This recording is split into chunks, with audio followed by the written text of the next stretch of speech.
Hey everybody, welcome back. In this video I'm going to address a lot of questions that I've been receiving lately about doing different textures or finishing and maybe even doing some pre-polishing or polishing.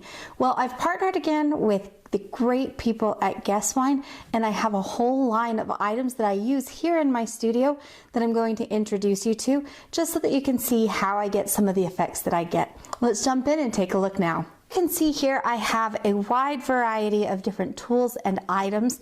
Now, these are things that I like to use here in my studio. They get into tight little spots. None of this is really used on a big polishing arbor. However, it can be. But what I'm going to show you is everything that can be done with either a flex shaft or a micromotor, or simply done by hand. The Snap-on Disc Assortment Kit comes with 120 different Snap-on wheels, 10 of each grit. It also comes with 2 of your Snap-on Mandrels. These are 3/32 inch mandrels. So here we have 2 different sanding options. We have our belt sticks. They are color coded, both the bands and the sticks themselves, so that you can easily identify them. We also have some sanding detailers. The belt stick features an aluminum oxide, whereas the detailer features a 3M microfinishing film. You have 3 different surfaces. There's a flat, an angled, as well as a rounded tip. Moving or changing the belts is easy to do. On the belt stick, the tension point is at the end of the stick, whereas on the detail stick, it is more in the middle. To move or change the belt, I'm simply going to apply a little pressure to release the tension on the belt. Adjust the belt and put it back into position, and once more release that stick to apply the tension, and we are now ready to go. You can see here that I now have a clean area to work with back at the tip. The shape of the sticks allow me to work in tight little spots, but you can also use the flat side for a more broad sanding and finishing. The edges are smooth, which allow you to work right up against a setting or other element, the tube rivet in this instance. I can also use them to work inside of pierced cutouts and around the outsides of different elements. Again, this might be a little bit more tricky, and it definitely helps if you have a larger opening to work with. The Micromesh Ultra Flex pads are handy for doing smaller jobs and spot repair projects. Each of them feature a 2" by 2" core foam. Each pad has the same micromesh grade on both sides, and it is made to be used either wet or dry. Let's jump in and look at an actual example. On this piece, I have soldered a piece of silver onto a copper, and you'll see that there's some different solder areas. We've got some scratches that need to be cleared up. I overdid this one a little bit on purpose so that I could show you how to clean up the solder. First, I'm going to start with 150 grit MX pad. This is just going to allow me to really aggressively get in and remove some of that solder that has overflowed. I'm going to clean up the edge with one of my sanding belt sticks, and that's going to allow me to get up next to that heart and get that really close right there on that ledge. Next up, I'm going to use that same sanding stick to work my way around the outer edges of this, kind of clean things up and smooth them out. You can get into nice tight little areas. We're going to progress to a 240 grit, and that's going to allow me to really clean things up. Notice that I'm not able to remove that little bump right there. That is an actual indent, not just a scratch on the piece.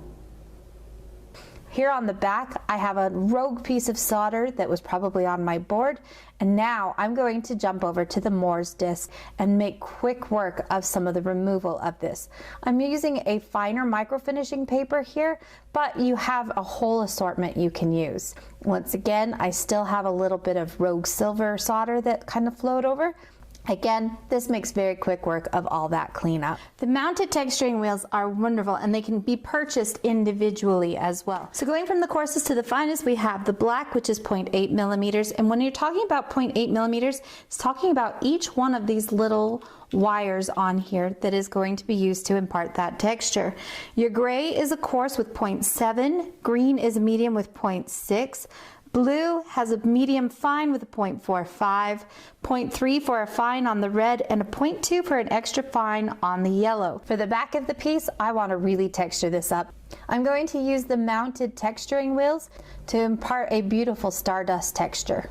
You want to go easy on this and be very careful. Watch your fingers, keep those clear so that you don't take off any of your skin, because it will quite quickly.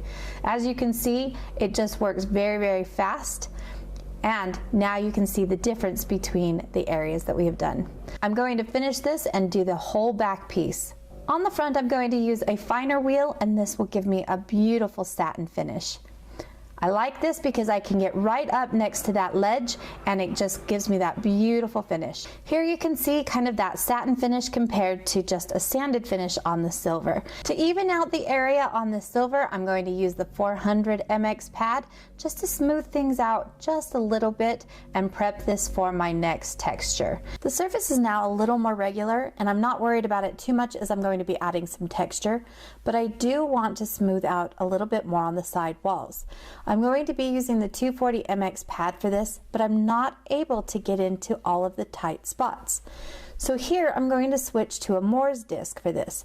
It is flexible and will allow me to work into those tight and sometimes differently shaped areas. You'll notice that I can just run this along that edge, plus I can clean up other areas that might be a little bit more difficult with a more rigid sanding accessory. Next, I'm going to use the gray texture wheel for a stardust effect on the silver piece.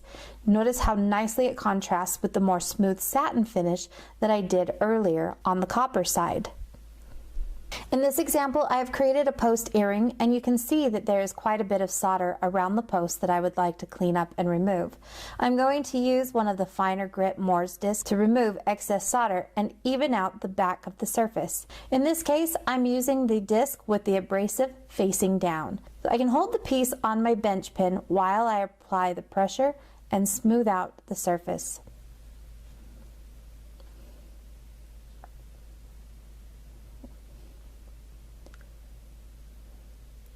Now that this is all smoothed out and I've removed all the excess solder, I'm going to use a felt-backed disc. In this case, I want to still do some of the prep work. I'm going to load this with the red Luxor, which is a pre-polished used to remove scratches and surface blemishes. Because these are smooth and flexible, I have the ability to work in all different areas. I can work right up against small areas such as these corners on this post earring here. On the round earrings, I want to clean up the bottom disc, and trying to get into that small area with sandpaper is going to be really difficult, but with the thinness and the flexibility of the Muir's discs, I am able to quite easily. In this case, the abrasive is facing down. Now I can take this and swap it around so that the abrasive is facing out, and it allows me to work with more broad surfaces. People ask me all the time about flap wheels. These are made of aluminum oxide with a resin-bonded cloth permanently attached to the hub. It has a 1/8 inch shank for a little more stability, and in this case, I'm using a 240 grit. They are great on flat and contoured surfaces. I use this for blending surfaces, deburring, and sometimes just adding a little bit of texture. Once I have prepped my surface, it is time to polish. If you haven't already, be sure you are wearing a mask and safety glasses. Depending on the desired finish, there is a process we can follow. Starting with the red Luxor, you're going to remove tough, deep scratches.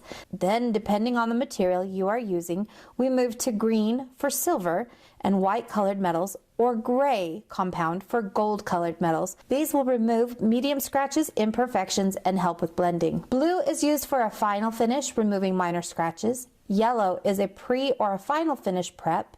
White will impart a fine polish and final finish, and orange is your go-to if you want that extreme mirror finish. I'm going to use 3 different mops or buffs. The string buff is soft and great for a final finish with light pressure. I like to use the felt with my pre-finishing compounds, but to start, I'm going to be using a muslin buff with the more aggressive compounds to get started. To prep my buff, I run it against the edge of my bench pin and remove any of the loose fibers. You will find that it leaves some long stray strands. Simply cut those off with a pair of scissors. Then load with your compound and begin to work around the surface of your item. You can see it working already. When I am done working with a compound or buff, I want to keep them separate from the others to avoid contamination. I use pencil boxes and store the buffs and the compound together. The boxes are labeled with the color compound and what it is used for. Moving on to the next step, I'm using the tri-felt wheel and with the blue finishing compound to remove just a few more minor scratches. I want to buff in a perpendicular direction to the step before, just as I do when sanding. This will ensure that I remove the marks from the previous step. For the final step, I'm going to use the orange compound with a string cotton mop. I prep just as I did the others, running it on the side of my bench pin, then load it up with the compound. It's not going to take much. With a very light touch, I work my way around the surface of my piece to get a nice high shine. Had I really worked on prepping my surface before polishing, I would be left with a beautiful mirror polish. But look at the difference from the inside to the outside of the ring.